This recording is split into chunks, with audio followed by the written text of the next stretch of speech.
Viewers, कैसे हैं आप लोग। आज मैं आपको बताने जा रही हूँ कि अगर आपका ईएसआईसी है और आप एक लड़की है या फिर आप एक महिला है और अगर आप प्रेग्नेंट है तो आप अपने ईएसआईसी में बेनिफिट्स कैसे ले सकती है।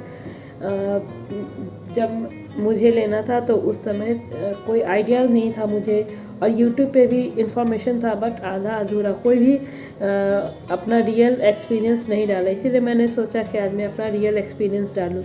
तो अगर आपका ईएसआईसी कटता है, आप एक चीज़ का ध्यान रखें कि जहाँ भी आपका ईएसआईसी कट रहा है वहाँ पर 2 साल मिनिमम कटना चाहिए। अगर आपको ईएसआईसी मैटरनिटी लीव लेना है तो अगर दो साल नहीं कटा होगा तो फिर वो आपको नहीं मिलेगा। और एक चीज़ और का ध्यान रखना है कि अगर आप कंपनी चेंज कर रही हैं तो आपका ईएसआईसी न्यू नहीं बनना चाहिए। जो पुराने कंपनी में चल रहा है वही यहाँ भी कंटिन्यू होना चाहिए। अगर वो न्यू हो जाएगा तो फिर से वो आपका जब से क्रिएट होगा तब से वो काउंट होगा, पुराना वाला काउंट नहीं होगा। तो आप इन चीज़ों का ख्याल रखिएगा।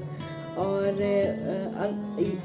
अगर आप चाहती है कि आप अपना मैटरनिटी लीव ले तो आप अपने कंपनी से बोलिएगा कि मुझे पहचान कार्ड चाहिए। वो ईएसआईसी पहचान कार्ड आपको दे देंगे। फिर आप उस कार्ड को वहाँ से जो भी वहाँ पर एचआर या फिर बॉस होंगे उनको बोल के उस पर स्टैम्प मोहर साइन करवा के आप उसको जो भी आपका रजिस्टर पीएफ ऑफिस है या डिस्पेंसरी आप वहाँ पर ले जाए और उनको बोलिए कि मैं प्रेग्नेंट हूँ, मुझे मैटरनिटी लीव चाहिए। तो वहाँ पर वो लोग आपको बताएंगे, पूछेंगे आपसे कि आपको कब से कब तक का चाहिए। तो फिर आप उनको बताना कि मुझे 6 मंथ से चाहिए या 7 मंथ से चाहिए, ठीक है। तो जनरली वो 6 मंथ्स पे ही आपको ये मैटरनिटी लीव दे देते। तो वो आपको एक फॉर्म देंगे जिस पे आपको साइन करना होगा कि हाँ मैं इतने तारीख से मैटरनिटी लीव पे हूँ, अब ऑफिस कंटिन्यू नहीं करूँगी। तो उस कंडीशन में आपको जो गवर्नमेंट होती है वो अपने तरफ से पेमेंट करती है। तो फिर इसका पहला फॉर्म तो उस समय करना है। फिर उसके बाद जब आपका फिर आपको वो खुद बताएंगे कि अब आपको दोबारा कब आना है। अगर वो नहीं बताते तो आप उनसे पूछ लीजिए कि अब मुझे दोबारा कब आना है। तो दोबारा ये जनरली वो डिलीवरी के बाद ही बुलाते हैं कि पहला जो 3 मंथ्स है वो आप अभी ले लो, मतलब 6, 7, 8, 9, और फिर जो थर्ड 3 और महीना हो तो वो बच्चे के डिलीवरी के बाद। तो आप एक चीज़ ध्यान रखिएगा कि जब बच्चा हो जाए तो उसके 10 दिन या 15 दिन के ये अंतर्गत में आप जाके वापस से वही फॉर्म फिर से साइन करना होता है। 3 महीना तो इशू हम लोग छठे महीने में करवा लेते हैं।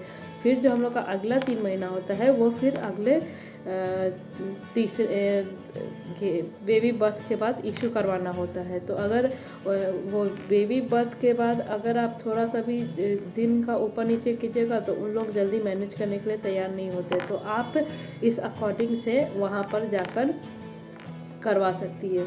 इसके लिए आपको डॉक्यूमेंट भी चाहिए होता है। जब आप दोनों फॉर्म साइन कर दीजिएगा फिर उनसे पूछिए कि कब तक होगा, तो फिर वो आपको खुद बोलेंगे कि मैं फ़ोन करके बताऊंगा।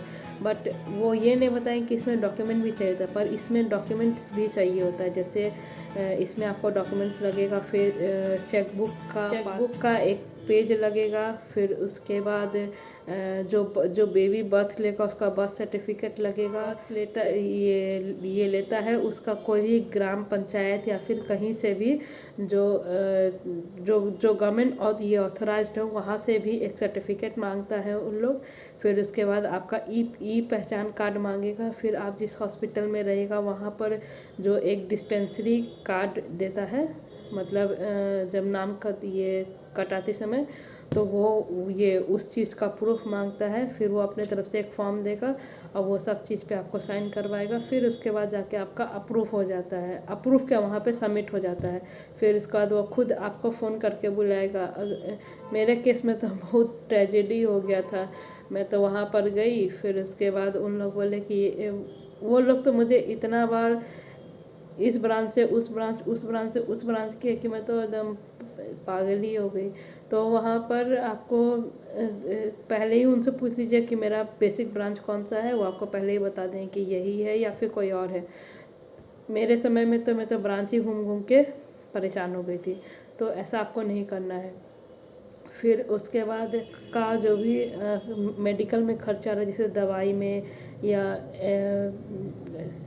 में या डिलीवरी में या फिर जो भी और खर्च है, तो उसके लिए आपको क्या करना है कि शुरू से ही आप सारा बिल का कॉपी, जीएसटी बिल, ये जितना भी आपको मिले बिल, पर नॉर्मल बिल नहीं, जीएसटी बिल, क्योंकि उन लोग वेरीफाई करते हैं। अगर आपका बिल नॉर्मल रहा तो वो लोग छाट भी देते हैं। तो आप शुरू से ही जितना भी आपका जीएसटी बिल हो या फिर नॉर्मल बिल जो वैलिड हो, वो सबको आप रखे रहें। और जब आपका डिलीवरी हो जाए उसके बाद आप सबको एक जगह करके एक शीट पे सारा दवाई का नाम लिख के पूरा टोटल करके वो एक फॉर्म देंगे ये जमा करने का। उस फॉर्म को लगा के ई पहचान कार्ड और एक पासबुक का फ़ोटोकॉपी लगा के वहाँ पे जाके सबमिट कर दे। वो भी आपका क्लियर हो जाएगा। वो भी विदिन 1 से 1.5 साल में आपके पास आ जाता है।